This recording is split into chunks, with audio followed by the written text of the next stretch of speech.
Hey, pre-calculus, this is Unit 0, Lesson 4. Let's jump into it. So we got 1, 2, 4, and 8 that I asked you guys to do.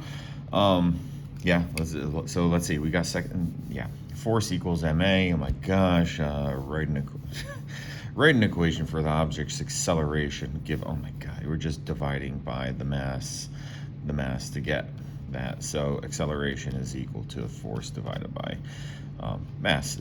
Simple enough. Oh my god, that's like just an easy one. And then we got this one. Okay, so solve for w in terms of the other variables. That means we want to get this w by itself. That's what we're doing here. We're undoing that operation of multiplication. So when I look at this, there's certain things that, like, that 3 is really tight up against this w.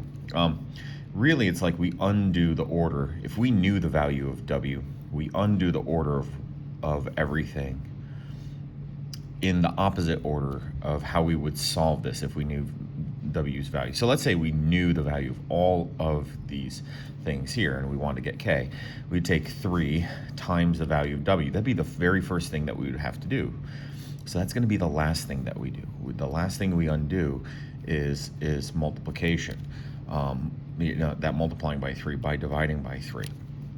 All right, so then with this, like, once we have that value, a plus that value minus t, what would we do first? Would we add the a or would we subtract the t value? Well, we would be, the next thing we would be doing is adding that a value to there, because with addition and subtraction, we do them in order from left to right. So the next thing that we would undo, in the reverse order, would be that we'd take away that a value.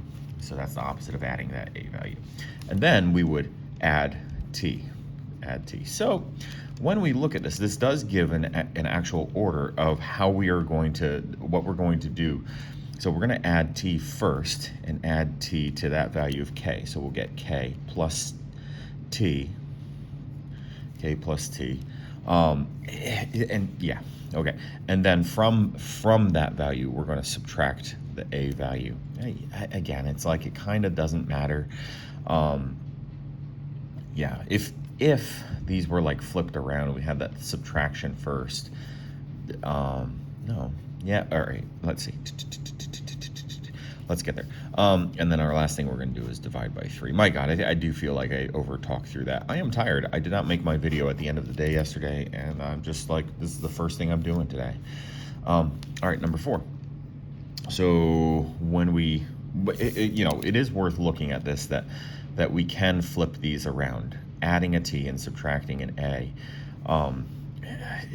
Since it's only addition and subtraction, it's not really going to change the value. We could have it as k minus a plus t over 3.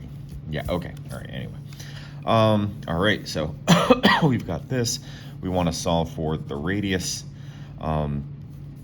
So the radius is squared. That means the last thing that's going to happen is a root. So we're going to take the volume.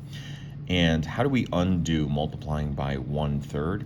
Well, we divide by 1/3, which is the same as, multiplying by 3. So 3 times the volume, we'll do that. Then dividing, pi and h are being multiplied, so divided by both a pi and an h. So we could write that as h pi or pi h. It doesn't really matter.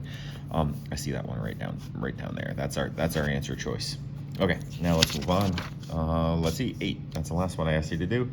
The volume of cylinder is going here, same darn thing. But this one is saying if the radius is doubled, multiplied by 2, and the height is halved. This just comes down to that basic understanding.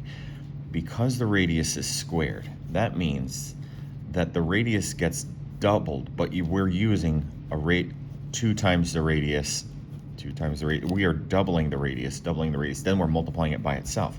That means it's really having an effect on that that's the same as 4 times that value there.